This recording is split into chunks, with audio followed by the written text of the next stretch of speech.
Hey guys, what is going on? And welcome back to another episode. I don't know what that was. I don't know what that was at all. But welcome back to another episode of the Huddersfield Town Career Mode. It's episode number 22, and today we have yet another massive episode with our Terriers. We have one game in the league, one game in the cup, and transfer deadline day as well. What more could you ask for from a Career Mode episode? So, let's get straight to today's episode then. Now, of course, in the last episode, you guys would have seen two new signings with our Terriers in this summer transfer window. Of course, we signed Rob Elliott, who was our arch nemesis last year. Well, not really our arch nemesis, but one game in particular was really frustrating for us. But we signed him, so this year he'll be performing heroics for us and not against us as our new backup goalkeeper. And we also managed to sign Vitinho as well, which some of you guys were correct. We had him in our West Bromwich Albion save, so Vitinho is in. Can't wait to start using him on a more regular basis. And of course, he made his debut in the first game of the season, which was a 1-1 draw against Burnley at home. So in today's episode, two games. Liverpool away at Anfield for the first of the two games, and the second one is at home to the Posh in the Carabao Cup. Then transfer deadline day. So yeah, a lot to get to. Let's get straight to it. And I feel like quite a long intro, that one as well. I do try and condense them, but I do ramble on quite a lot. I always have. But okay, there we go. First bit of business then, going into today's episode. Sean Scannell has been sold to Bolton for, what was the bid? 460 grand, so totally fine with me. Scannell has gone. Now, I do want to make possibly one signing on deadline day, or maybe just beforehand. So one signing in today's episode. But, you know, obviously in the last episode, you saw with the new signings in Vitinho and also Rob Elliott coming in as well, we do have a little bit of money left over, but I'm liking the squad as it is. I know we slipped up on the opening day to Burnley and almost lost the game, but I'm liking the squad how it is. Now, there's £10 million to work with and play with, but I really don't know whether we should just sign like a trivial player, which we don't really have that much need to bring in the first season. Because right now, I like the team as it is. And what I want to do is A, send Keith Barr back out on another 9-month mission. And also pick up another youth scout. However, one thing we are going to do before the Liverpool game is untuck some players' shirts. So I just bought the edit player reward from the catalogue. And in the last episode, I can't remember who it was, so I apologise for not getting your name, but someone did say if I could untuck the youth player's shirt. So yeah, I'll do that now. The reason I don't do it like straight away is just simply because I forget. I get comments all the time when I get a youth player, can you please untuck the shirt, please untuck the shirt. Like, it's not me not wanting to do it, I just forget. So if you remind me in the comments, I will go and do it for you. But again, it's just me forgetting from time to time. So yeah, someone asked me to untuck the player's shirt. That's totally fine with me. I guess also, it's because when I used to play football as a kid, I used to have my shirt always tucked in. I never had it loose. Well, sometimes I might have had it loose, like, you know, during the game I'd make a save or try and make a save and the ball goes trickling past me, and I'd dive and my shirt would become untucked. But like normally I always have my shirt tucked in. I don't know why my dad always used to say, you know, it's professional, you know, it's more professional. But I don't know, like nowadays people don't really care about that sort of stuff, do they? Nowadays, like I'm 56. I mean, I feel like it at the moment. It was a late night last night, but still. Okay then guys, first game of today's episode is of course Liverpool away at Anfield. Of course we beat these guys back to back last season, so hoping we can do the same this season. But their team is very, very good. They're giving a debut to Brandon Mason at left back due to Robertson being injured. And their back four actually isn't that amazing. So I think we could score here tonight at Anfield. Last season scored twice here and could certainly get a goal or two. But their front three is very threatening though. Liverpool, of course, when going forward, is so hard to stop. And their attack now is Yunus on the left, Marnie on the right, and Edison Cavani up top leading the line. So that is going to be a very hard team to stop. And as for our team, we are playing the same lineup as the one that drew at home to Burnley on the opening day, but this time we're starting by playing the 4-2-3-1 narrow as opposed to when we changed it at halftime against Sean Dyche's team. So it's Morris in goal, back for Sessegnon, Tuanzebe, Diego Reyes and Tommy Smith, Moyen Billing in the DM area, Sisto and Vitinho the LAM and RAMs, with Simon as the central attacking midfielder, and Mounier, who did score against Burnley, is up top on his own. So Liverpool first game away at Anfield. I'll take a point, no doubt, but let's see if we can get a win here, just like last season as well. First chance coming to Liverpool, Sadio Mane on the ball, trying to outpace Tuanzebe. Cross to the middle is dealt with by Diego Reyes. Back to Tuanzebe, and Sean Morris gives it to Smith, and we shall pass out from the back as we're in total control. Sessegnon now on the ball, through to the Great Dane. I'll try and poke it through to Simon. And Simon finds Sisto. What a chance here with Sisto to stretch his legs and cut inside, which is his best asset. Sisto! Oh! wide of the post, golden chance there. And I think as well, Vitinho was unmarked at the back stick, but I didn't see him. Was he? Yeah, look at him, he's all alone. Oh, Sisto from the left. You see my manager avatar there saying, give it to Vitinho, bro, he's open. Oh, what an error from me. That should be 1-0.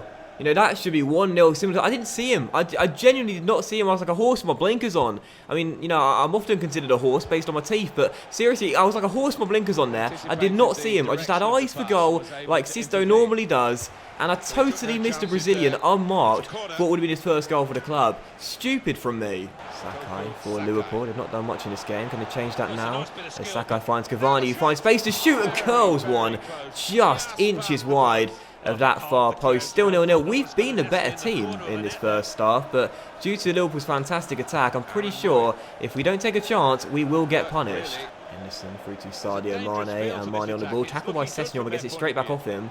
And still Mane finds Sakai arriving. Good block by Aaron Moy there. That shot was goal bound, and the Aussie gets in the way, and now, because of that, starts a bit of a break here as Sisto cuts past Mason, and he's away here, Sisto. Look at the room to run into. It's still Sisto. He's going all the way. Sisto carries with the save, and it should be... Oh, I tried to fake shot, but he took a touch instead. Goes out for a goal kick. Still 0-0. We've had a couple of golden chances for Sisto. Just couldn't find a back of the net, though. Last season, Sisto would have finished both. Salah off the bench for Liverpool, outpacing Coutinho. He's playing catch-up here, but he's not going to catch up. Salah keeps on running, looks for space, takes it around Bing. It's a brilliant run by Salah. Excellent introduction, and that shot deflects off to Anzabi, and Sadio Mane gives Liverpool the lead against the run of play. It's happened again. I mean, how many times does this happen? Seriously, how many times does this happen? Ordinarily, you'd think I've got to blame Morris for that, but instead, the shot by Mane takes a huge deflection off to Anzabi, totally wrong foots him. Maybe you could have got more of a touch on the ball, but I always feel like as a goalkeeper, there's a deflection, and it's very close to you. You can't really be blamed, and I'm not going to blame the kid at all. It's just a bit of bad luck. Mane's shot deflects off to Anzabi, wrong foots the keeper, 1-0 Liverpool. It's happened again. Right, so Vitinho and Billing are going to come off. We're going to play a 4-1-2-1-2 wide. Chaplin on, Ince on. Simon is our attacking midfielder. And hopefully we'll find a goal to get back on level terms. But if we don't, I'm going to be livid. Absolutely livid, because we've done it again. How many times do I say this, man? It's like a marquee saying on my channel. If you don't take your chances, you will get punished. I'm finding it out every other game right now. Simon off for Palmer. Come on, 3.5 minutes to go. If we lose this game, I'm going to be irate. Seriously, we've had the chances. We've played better. We're still trailing. Is there still time? Casey Palmer, just off the bench, gives it to Mounier. And Mounier sees a man running through in Tom Ince. It's Ince. It's Ince. It's Tom Ince. Oh, yes, Tom Ince. What a finish. And just like against Burnley, we've come from behind to claim a deserved point right at the death. Ince comes off the bench, cuts inside from the right, and with the left foot, curls one into the far corner. This is why we said no to Newcastle, to Sunderland, and we said yes to Palace, but thankfully it was Ince that said no. He wanted to stay here, and I'm glad he did. Brilliant finish, 1-1, back on level terms. Thank goodness for that. Well done, son. What a great goal. So that should do it, and there you go. It's going to finish 1-1. Sorry, the animation, that was quite funny. To Anthony just like literally just stopped playing. Liverpool fans not happy about it. But you know what? I'll certainly take that point. A late equalising goal from Tom Ince, and thank God for that as well. Had we lost this game, I would have been livid. The stats actually suggest Liverpool play slightly better. I don't believe that. Now, I'm very unbiased when I present the highlights. I show the goals, I show the most action-packed chances, and the general flow of the game as well. Honestly, I'm not being biased. You would have seen it by the highlights. I thought we played better, and I felt we were full value for this point. But man of the match, very difficult one to give, because honestly, the best players on the pitch were the players that didn't start the game, and those were one for Huddersfield, Tom Ince, and one for Liverpool, whenever I can find him, Mohamed Salah. So I'll give a shared man of the match between the two impact subs that helped get the goals for both teams. Salah and Ince, who I thought played very, very well when being introduced off the subs bench. Alright, so jumping straight into the next game then, and we now take on the Posh here in the Carabao Cup second round. Obviously fielding a fully weakened side for the game, because I did say I'd like a good cup run this year, but I want it to be the FA Cup, not the Carabao Cup. So, yeah, Carabao Cup, second round. It's a fully weakened lineup. Chances for fringe players. Rob Elliott makes his debut. A back four of Löwe, Goring, Stankovic, Zanka and Odubajo. Hall and Davis in the DM area. Green on the left, Edwards on the right, Casey Palmer the attacking mid, and Kachunga is up top tonight. And as for the Posh, well, they are, of course, a League One side in the third tier of English football. So fancying our chances, but it is worth noting last season we were knocked out at this stage away at Sixfields against Northampton Town. So yeah, could possibly be embarrassed again tonight, but hopefully not. We'll see if we get through. I'm not really that fussed either way. Let's just go find out. We've had a lot of transfer whispers, haven't we, about the goalkeeping position here. And there's a new man in between the posts today. Yeah, and here is a keeper that likes to command his box. He's got good reaction, so I think he'd be a good addition. You know, every year there's calls for the EFL Cup or the Carabao Cup or the Carling Cup or whatever to be scrapped because, oh wow, oh Rob Elliott, what a save, straight away proving exactly why I've just signed him to this team. On his debut, first involvement to bail me out after I totally lost concentration. Brilliant save by Rob Elliott. So what I was going to say there is that there's calls every year for the EFL Cup to get scrapped because there's so many games in English football, you know, across all four professional top tiers. But I think really it's a good opportunity for cheaper ticket prices for the fans who couldn't afford to go to the Premier League games, for example, or just the regular league games of their clubs, and also a chance for the fringe players to impress in a competitive setting. So I understand why there are valid points as to why the competition should be scrapped, but I think personally it should stay. I think it should stay. Madison for the Posh now, finding Forrester, gets it back off him, and now Naby rolls it inside, and it's a goal. I don't believe this. I mean, seriously, what a terrible start it's been for us this season defensively. The Posh have gone in front, 1-0. The travelling fans up from London Road are loving it. And we're already behind 32 minutes in. Now, I said I'm not bothered if we go out or not, but really, our defending has just been absolutely terrible. And again, it's a slight deflection that does not help us whatsoever. We're not getting much luck at the moment, are we? Jack Marriott with a finish, 1-0 to the away side. Oh, this is just terrible. Palmer, Kachunga. Oh, lovely from Kachunga. Absolutely brilliant. Couldn't get a shot away, though. Baldwin is there to clear it. I said I don't care if I go out. I really don't care. But it's embarrassing to go out 2 years in a row to a lower league side. It should not happen. Odubajo's cross blocked. Gets another guy out on a weaker left foot. That's a good little testing delivery there. It might drop to Kachunga, and it is 1-1. Kachunga with the finish into the bottom corner.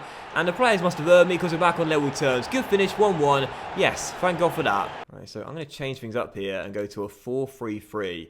And what I want to do in the second half is get Marcus Edwards and Andre Green more involved, because as inside forwards, you saw last season what Green can do, and now I want to see what Edwards can do as well on that right-hand side. With Kachunga as well, he's probably the perfect striker for that sort of setup too, because he can play as a bit of a false nine at times and let those guys take over. So yeah, switch to a 4-3-3. We shall see how this gets on, but I think it'll do better than our current setup, that's for sure, because right now the 4-2-3-1 just isn't working. I don't know why as well, because it seems like with the group of players we have and our experience with it too, it would be the best setup, but it isn't. It's just not working for us at all, and it's so frustrating as Hall finds Odubajo here. And our general play in this game has been quite good. It was in a Liverpool game, it was in a Burnley game, but again, defence has been our problem. But anyway, let's concentrate now and get ourselves in front for the first time. It's Jay Hall, it's Jay Hall, it's Jay Hall, oh, just over the bar. I'm really liking this young lad, very good little left foot on him. Good tackle there by Zanka, now through to Davis, and handsome man tries to send Green down the left. Lovely first touch by Andre. Can he turn his man? Oh, you better believe it. Andre Green cutting inside. Andre Green, great save, and there is Kachunga to follow up the rebound and put us in front. Andre Green cutting in from the left. The shot well saved, but Kachunga, quick as a flash, turns it in, and this is why this guy is staying here no matter what. He's not always in the first team, but you heard me discuss it in the season opener. He's like our 6th man of the year. Every time he comes off the bench, he performs. 2-1 in front for the first time. Well done, Elias. Silva, tackled by Kachunga, wins it back and keeps hold of the ball and gets away. Oh, I love this guy. I love this guy, and he's won a free kick as well. I absolutely love him. He's so direct. There are some players that are so direct, if you know what I mean. Marcus Rashford's one, a young talent that's like that. So direct, eye for goal, gets the ball and runs at defenders. Absolutely love it. Anyway, free kick for us here. Malone is going to take it. We'll whip one in to the centre. And it will go towards Zanka, who gets up for the header, and oh, it's sailed in. Lovely delivery by Scott Malone, and Zanka heads it home, the captain of the night, and surely secures our progress into the third round. What a great delivery by Scott. That was really, really nice, that one. Hung it up lovely towards the far post, and Zanka beats his man in the air, and the header's perfect. 3-1, surely through. And so there is the final whistle. We've got to win by 3-1. We were trailing in the first half, but showed resilience to bounce back and get this win through to the third round. Again, wasn't really fast, but still good to come to mind to win. And that's our first victory of the season too. We'll take it. Better team as well. Much better team. Dominated possession. 8 shots, 4 on target. And yeah, we moved the ball around quite nicely in this game too, so I was quite encouraged by that. Our general play was really, really nice. I'm glad also we finally got some goals, and that man got 2 of them as well. Kachunga once again proving his worth to this team. Not always in the first 11, he knows his role. He knows his role, and when he does go on the pitch, he plays well. So 3-1 the final score, man of match Kachunga. Very good display once again. He needs to be in the first team on a more regular basis, man. He really is that good. Okay, so here we go then, advancing to transfer deadline day as Spurs have just signed Henrik Mkhitaryan for £42.4 million. Interesting little deal there from Boch as we get to deadline day. And I don't anticipate much happening on this day. We briefly touched on it. I don't really think we'll do much, but there might be one signing, there might be one sale. We've got 10 hours. Let's just find out what happens. Now, there are a couple of players that I've just put on my shortlist here. And they're in the free agents pool right now. And the reason I've done this is because whilst we don't have a full scout report on the guy, we do have a few like ranges of attributes for them as well. Now, there's this keeper here, Ross Hudson. We've got like 5 goalkeepers already. When you look at his goalkeeping attributes here, they look like they could be okay. And there's a 19-year-old too. He's only going to get better as time goes on, and whilst we don't need him with Sean Morris, Rob Elliott, and a couple others as well, I mean, he's in the free agents pool, and we could sell him on for a profit in January or next year as well, if we don't plan to keep him in the first team. So, yeah, let's put in a contract offer here and see what we ask for. Squad role important? You're having a laugh, mate, aren't you? You're 19 years old, you're without a club, you want to play most matches throughout the season. I'm annoyed that I even wasted my time with you. What? Squad, you ain't got a club, mate. You only got a club, right? Well, I'll say rotation, but you're not going to be a rotation player. I'm going to put you on a loan list straight away. Important first team player. What? You know, I'm going to say, yeah, but you're going on a loan list anyway. I don't care. I don't care. There's a lot of competition. You want a 5-year deal, that's fine. But you haven't even got a club. Right, so his bonuses aren't that much, I suppose. And he only wants 9.2k a week as well. So I'm just going to go ahead and accept that. That's totally fine with me. I'll take that. I'll take that and get him in. So Ross Hudson's going to come in on transfer deadline day then. We don't know how good this guy is, but he's built. He's pretty stacked, I'll give him that. He's been working in the gym, not got a club, so I guess he's got the free time to do that. But either way, we'll see what he's like there. Ross Hudson's in, and let's take a look at him. Right, so where is Ross Hudson there? There he is. So, well, that's why he wants to be an important first-team player. 75 rated, with some really good attributes already. 81 diving, 71 handling, 75 kicking, 72 positioning, and 75 reflexes as well. 2-star, 2-star, and 6'6'2". I'll tell you what, Ross, mate, you've been working hard in the gym, that's for sure, and clearly in training as well. Give you credit, son. I can see why you wanted to be an important first-team player. You won't be, but welcome to the club anyway. He looks very good. What a pickup. That is an absolute bargain. I tell you, man, that's why you've got to check the free agents pool every single season. Always do it. I left it a little bit late this time, but you should always check the free agents pool because you'll find some gems in there from time to time. And I wonder what potential he's got as well. Let's find it out too. Right, so where's the squad hub? There we are. An exciting prospect. Yes, he is. Ross Hudson. Oh, he looks built. He looks built. Welcome to the club, son. 6'6". He looks really good. He looks really, really good. And with exciting prospect being the tag as well, I gotta say, man, like this guy, that is an absolute gem of a pickup right there. An absolute gem of a pickup. I'm so glad I did that. What a great signing. Now, there were also 2 other players you might have noticed. 2 Italian players. A striker and a centre-back here. But I don't know whether these guys will be quite as good as Hudson, to be honest, because they've got some oh, hello, 5-star skills, 4-star weak foot. Well, considering the success of Ross Hudson, Lorenzo, hope you're quite as good. My word. Oh my. So, squad role. Well, we had to give Ross Hudson important, but I'm not sure I want to do that with this guy. I'll give him rotation to begin with, and his agent says that's what they're hoping for as well, so that's good. 5-year deal. Yes. That's totally fine with me. No release clause, that's fine, and only £3,800 a week. So actually, this guy might not be quite as good, but would accept those bonuses too. I'm not going to bother negotiating too much here. I'm fine with these fees here. So Lorenzo Sala in as well. 2 free agent transfers on deadline day. How good is this little Italian? Right, so team management, where is he? There he is. Oh, well. Okay, not quite as good then. Only 61 rated, but physically actually pretty decent. 82 acceleration, 75 agility, 83 balance, 78 sprint speed as well.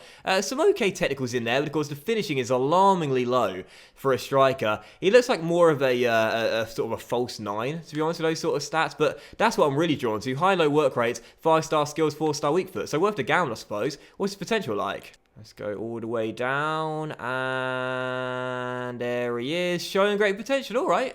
Okay, yeah, I can live with that. Very, very cheap wages, rotation squad status. I can live with that. All right, so that is probably going to do it for transfer deadline day. Then there's £10 million in our budget right now, but I'm sort of keen on keeping that where it is and waiting until January, looking for some pre-contracts and also maybe a bargain buy as well. And as for the squad right now, I like it. I like it. There's some okay depth to it. Not a lot, I'll be honest, but it's all right. It's okay. There's some good young talents here as well. A couple of new freebies coming into in Salah and Hudson, who looks very, very good indeed. What an absolute gem that is. And yeah, I like the team as it is. So instead of doing any business, we'll save the money. We'll buy a youth scout very soon once a 5-star one appears. And yeah, I'm totally fine with that. Also, just realising I can't add Ross Hudson to the loan list, which is a bit of a shame because I assume it's because he's a new signing, and that must be right. Yeah, that's a shame. So I want to. Can you really not do that? Can you really not sign a player and then loan them out? You used to be able to do that, didn't you? Either I'm going crazy or they've taken that feature away. Why can't you put a player on the loan list if you just sign them? I don't know. I get confused. Year after year, EA don't just add new features sometimes, but they also take features out. Do you remember request funds? That was taken out last year. We still don't know why. Honestly, I genuinely forget nowadays. I actually forget what used to be a feature and what wasn't. So maybe you couldn't, sign a player in and put them on the loan list. I genuinely can't remember. But anyway, that's going to transfer deadline day then. You can see what's happening across the league. Of course, we spent $33.7 million on 9 new players in total. Of course, 2 of which being free contracts, but the other 7 coming in this summer window. And there was a lot of business done by a lot of the clubs here. Lots and lots of money being splashed around. Lots of sales, lots of signings for a lot of different clubs. And a very busy window for everyone this season. This could be a very competitive year in the Premier League. So there's the big deal then. Isco going to Chelsea for 66.5 mil. Gundogan leaving City and going to Barcelona for 54.3 million. And Firmino leaving Liverpool and going to PSG for 53.4 mil. So deadline day is over, and that'll do it for the summer transfer window. Oh, and what a lovely way to end as well. I was just moving the table across here to do my final bit of the commentary. But what a lovely way to end, because we just see that Steve Mounier has won Player of the Month. Now that is the first time one of my players has won Player of the Month. Had a decent start, scored against Burnley. I'm pretty pleased with his beginnings of the season, I suppose. And yeah, Mounier winning Player of the Month. Lovely way to end today's episode. So that will end today's episode of the Huddersfield Town Career Mode, guys. So a massive thank you for watching. I really hope you have enjoyed it. If you did enjoy today's episode, then please do drop a like, as likes are of course very much appreciated, and they really help the channel grow as well. Much love to you all. Have a fantastic evening, and I'll see you for the next episode of the Huddersfield Town Career Mode, featuring how many games? 3 or 4? 3 or 4 very soon. Bye. What games are there as well? I want to see. We've got Aston Villa. Let's do a big 4. Let's do a big foursome in the next episode. Aston Villa, Arsenal, and then a double against United, both home and away, and one in the Carabao Cup. 4 huge games in the next episode. Look forward to that. It's going to be a cracker.